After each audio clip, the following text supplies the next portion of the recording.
ये तो मैं भी जानता हूँ कि बहुत से बच्चे ऐसे हैं जिनकी अभी तक उन्होंने बुक भी नहीं देखी है। अचानक से आई हुई किसी भी समस्या परेशानियों को सही प्रकार से टैकल करना ही आपके अंदर की क्षमता को बताता है। कितना रगड़ते हैं 3 दिन, कितना आप अखंड पढ़ते हैं और उसको फिर रिकॉल करे रहते हैं। पास होना तो इसमें बहुत आसान है, ये मैं आपको आगे बताऊंगा कि आपको क्या करना है। हेलो दोस्तों, Maharaja Chhatrasal Bundelkhand university first year exams का टाइम टेबल आ चुका है। 25 मई से पेपर स्टार्ट होने हैं। आज कितनी 13 मई है। एग्ज़ाम्स के लिए 10 से 12 दिन का समय बचा हुआ है। इसमें एक ऐसा शेड्यूल, ऐसी स्ट्रेटजी बनानी होगी जिससे आप एग्ज़ाम में पास तो हों ही, साथ ही साथ अच्छे मार्क्स भी आएँ। ये तो मैं भी जानता हूँ कि बहुत से बच्चे ऐसे हैं जिनकी अभी तक उन्होंने बुक भी नहीं देखी है, या फिर अभी 1 महीने पहले से ही जब था कि हाँ अब टाइम टेबल आने वाला है, तब से उन्होंने पढ़ाई स्टार्ट की है। तो ऐसे बच्चों के लिए अब टाइम टेबल आ गया है, तो उनको लग रहा है कि हम पास कैसे होंगे। इसके लिए मैं एक बात बता दूं कि अचानक से आई हुई किसी भी समस्या परेशानियों को सही प्रकार से टैकल करना ही आपके अंदर की क्षमता को बताता है। जैसे अचानक से एग्ज़ाम्स का टाइम टेबल आ चुका, अब आप इसे कैसे टैकल करते हैं, कैसे आप इस तरीके से अपना शेड्यूल, अपनी स्ट्रेटजी बनाते हैं जिससे आप पास तो हों ही, साथ ही अच्छे मार्क्स भी आएँ। आप लोगों को लग रहा होगा कि पास कैसे होंगे, लेकिन पास होना तो इसमें बहुत आसान है।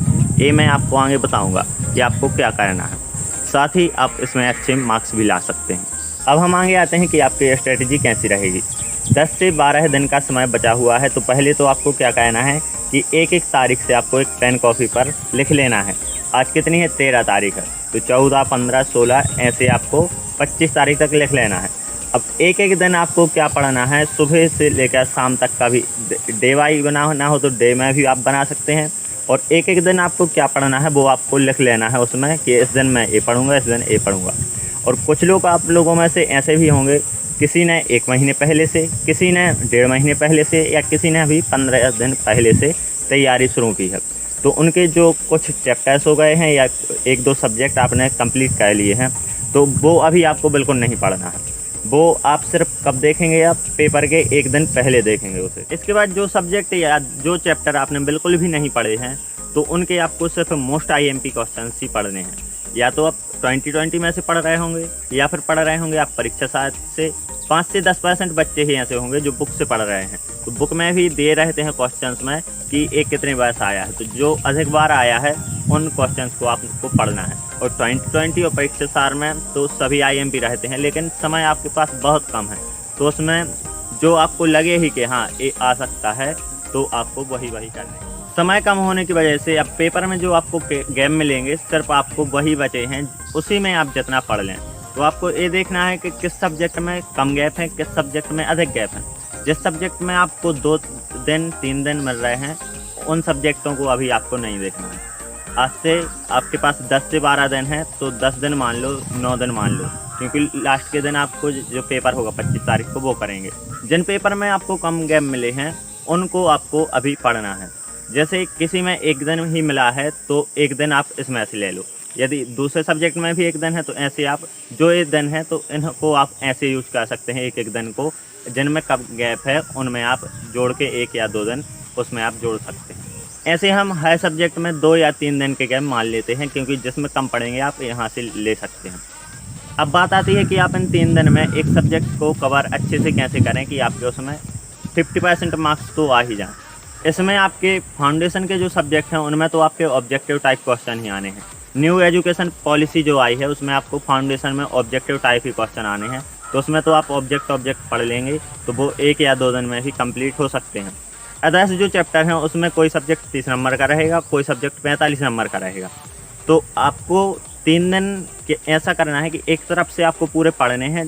जो क्वेश्चन आपको समझ में आ रहा है वो तो कर ही लेना है, और जो नहीं भी आ रहा है तो एक क्वेश्चन ऐसा रहेगा जिसका आधा पोर्शन तो आप पर बन ही जाएगा, तो वो तो आपको पढ़ ही लेना है। इसके बाद 3 दिन आपको कैसा पढ़ना है, 3 दिन या 2 दिन का गैप रहेगा, तो पहले दिन आपको पढ़ना है, दूसरे दिन रिवीजन करना है। 3 दिन का गैप है तो पहले 2 दिन आपको पढ़ना है, तीसरे दिन आपको पूरा रिवीजन करना है। यदि 2 दिन का गैप है तो आपको पहले दिन पढ़ना है और दूसरे दिन उसका पूरा रिवीजन करना है। जिस दिन आपका पेपर है उस दिन आपको पेपर में जाने से पहले एक दिन आपको पूरा रिकॉल कराना होगा, क्योंकि ये स्ट्रेटजी ऐसी है कि काम करेगी ही ऐसा नहीं कह सकते, क्योंकि आप कितना रिकॉल कर पाते हैं ये आपकी क्षमता पर निर्भर करता है। आप कितना रगड़ते हैं 3 दिन, कितना आप अखंड पढ़ते हैं और उसको फिर रिकॉल करे रहते हैं, क्योंकि आप 1 साल का सिलेबस, एक वर्ष का सिलेबस आप 15 दिन, 20 दिन, 1 महीने में कंप्लीट कर रहे हैं, तो उसमें क्या होगा, तो उसमें आप बहुत सी चीज़ें भूल जाएंगे, पढ़ते ही भूल जाएंगे। तो पेपर में आप जब जा रहे हैं उसके 5 मिनट पहले आपको एक तरफ से पूरी 2020 या परीक्षा शायद जिसमें से आप पढ़ रहे हैं पूरे क्वेश्चंस आईएमपी देख लेने हैं, परिभाषाएं हैं तो वो भी देख लेने हैं, कुछ ऐसे पॉइंट्स रहते हैं जो भूल जाते हैं वो देख लेने हैं। जब आप पेपर में जाएंगे तो उसमें एक क्वेश्चन तो ऐसा ही मिल जाएगा कि आपने अभी 2 मिनट 5 मिनट पहले जो पढ़ा है तो आप वो तो पूरा लिख देंगे। आप यदि 2 और 3 क्वेश्चंस तो आपको पेपर में ऐसे कहने हैं कि आपको पूरे करने हैं, पूरे होने ही चाहिए, और जो बचे हुए क्वेश्चंस हैं उनमें भी आपको आधे-धूधे क्वेश्चन कहने हैं, जो आप पे बिल्कुल नहीं बन रहे हैं उनमें भी आपको बहुत लिखना है, क्योंकि इसमें आपको एक मार्क्स गेन करना है। आई होप आपको ये वीडियो हेल्पफुल होगी। इस वीडियो में इतना ही। यदि वीडियो पसंद आए तो वीडियो को लाइक, चैनल को सब्सक्राइब करें। Thank you.